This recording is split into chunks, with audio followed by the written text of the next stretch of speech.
Okay, so this is a section in the integration chapter where we're kind of putting everything together, and we're not really learning a new method of integration in this section. We're more trying to learn strategies for identifying which of the methods that we already know, which one of those are we going to use given a particular problem. So in Canvas, I have on the page for this section a list of steps, I guess, to go through as you're kind of trying to decide. And also in the videos for the previous sections where we've done different techniques, integration by parts or trig substitution or whatever it is, I've tried to talk about when would you recognize how would you recognize when to use this method? So we're just going to do a couple of examples here, and we'll kind of talk about that. But the biggest thing, I guess, is to get good at each of the methods, and then know how to try them, because you can try one and it looks like it should work and maybe it doesn't, and then you got to try something else. So a lot of this is trial and error. There's no I guess it's not as cut and dry as finding derivatives, where, if you see this and you need to find the derivative, maybe you can simplify it because this is tangent and cosine. And tangent is sine over cosine. Maybe you can simplify it some way to make it easier. But if you just want to take this derivative, you're using the quotient rule, regardless of what else you might do. With integration, it's a little bit different. So we have different methods, and different methods work different times, and it's hard sometimes to tell which one might work. So the biggest thing is just know the things that you can try, and try it and see if it works. And if it doesn't work or you get stuck, maybe back up and try something else, or maybe you need two different techniques on the same problem. So that's also possible. Now, the first thing I notice, or I think when I see this one, is we know that with the trig integrals, we had a lot of problems with tangent and secant. And we know that if cosine's in the denominator, we can move it up to the numerator and it becomes secant. So this one becomes secant cubed, tangent cubed, secant cubed. And so now we have done some where if tangent is to an odd power, we can factor out secant tangent. So we're going to pull out a secant and a tangent. So we'll have tangent squared, secant squared times, now it doesn't really matter what order you write these, clearly. Didn't need parentheses there. So we'll erase that. So tangent squared, secant squared times secant tangent, or tangent secant, doesn't matter. All right, now, if you remember from that section, we can use the identity tangent squared x plus 1 equals secant squared x. Now, I always write it this way, even though this is not the way we're using it. We're going to solve this for tangent squared. Just me personally, I always write it that way and then get it the way I need it. And so we can do the substitution for tangent squared. We get secant squared x minus 1 secant squared x times secant x tangent x dx. And now we can make substitution. We can let u equal secant x. So hopefully now you recognize that when you have this, after you've done these steps, typically what you're going to do, and it says this in the steps in this section, in the 7.2 when we did trig integrals, you pull out a secant x tangent x, you use this identity and rewrite it, and then you use this substitution. So that once we kind of get here and we see the odd power of tangent, it's pretty cut and dry what we're going to do after that. And so we should be good, and you should be able to do this. If not, as we do this, you hopefully can remember how to do it. So there's our substitution. So this is going to become u squared minus 1 u squared du.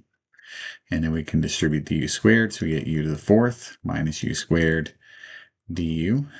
Integrate, we get 1/5 u to the 5th minus 1/3 u cubed plus c, and then we'll substitute back. We get 1/5 secant to the 6th, not to the 6th, to the 5th. Secant to the 5th x minus 1/3 secant cubed x plus c. Okay. That is just to the fifth. That's nothing. Just erase that. Okay. So there's that one. And so let's look at another one. So let's look at number 2. And so this one, we are going to have the, let me find it, have it, the integral. Now this one looks weird. E to the square root x dx. Now this one looks pretty strange. So maybe pause the video and think about what strategy you might use to do this one. There's not really much you can do. Maybe, I mean, there's nothing to do. If you tried substitution, what would you do? If you tried integration by parts, what would u be? What would du be or dv be? If you tried that, I guess u would be e to the square root x, and then dv would be dx. Don't know if that works. I think we can do u equals square root x. Now, this is a little bit interesting, because if we find du, find the derivative of that, we get 1 over 2 square root x dx. Now, we don't have any other square root x. Like, we don't even have anything outside of the exponential there. But what we can do instead is, we know that if u equals square root x, then x would be u squared. And so we can maybe, well, we could rearrange this, or we could just take the derivative. So dx would then be 2u du. So now let's make the substitution. We have e to the u, and then dx is 2u du. There you go. Okay, so now we haven't really done this where we make a u substitution, but then turn around and solve it for x and then do the substitution. I don't know if we've done one like that, but that is legal. I mean, you can do a lot of things. Nothing wrong with this. So the substitution, you could substitute anything. I mean, you could let, I mean, it's not helpful, but you could let w equal the cube root of x. I mean, it's not going to help at all, but there's nothing illegal about doing that. So you pick the u based on convenience. And so if it's more convenient to solve that for x, then that's perfectly fine to do. So let's rewrite this. 2u e to the u du. Now this, obviously, this is a very classic integration by parts. We already have u, so it's not good to use u again. So instead of u over in the integration by parts, we'll do w. So u is, or w is e to the u, and then dv would be, that's not right. I did that backwards. Let's erase that. I did that backwards. Classic example, and I did it backwards. But that's okay.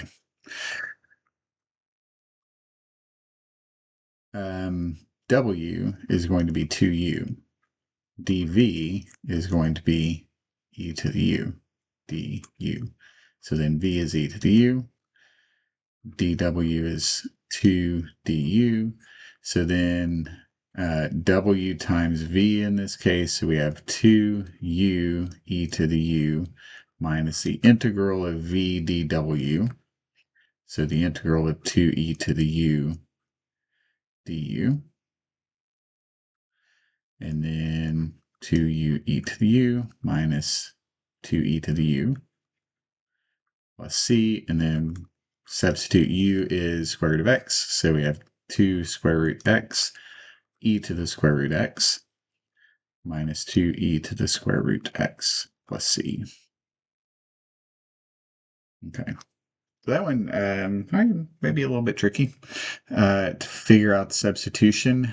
So when you look at this one, no trig, We don't have obviously no partial fractions here. We don't have anything that would indicate we do trig substitution because you really need a square root of a squared minus x squared or a squared plus x squared or something like that. So substitution is really the only thing to do once you realize we use integration by parts over here, but in the original one, I'm not sure how we would do that. So substitution is really the only thing to try, I think, in this case. All right, and then the last one we will do is the integral of dx over x square root ln x. And now this one is fairly straightforward, I think. Anytime you have an ln and you have a dx over x like that, that will lend itself to a pretty straightforward substitution. U equals ln of x and du is going to be 1 over x dx. And so this just becomes du over the square root of u. So du is the dx over x. Ln of x is u, so that's square root of u.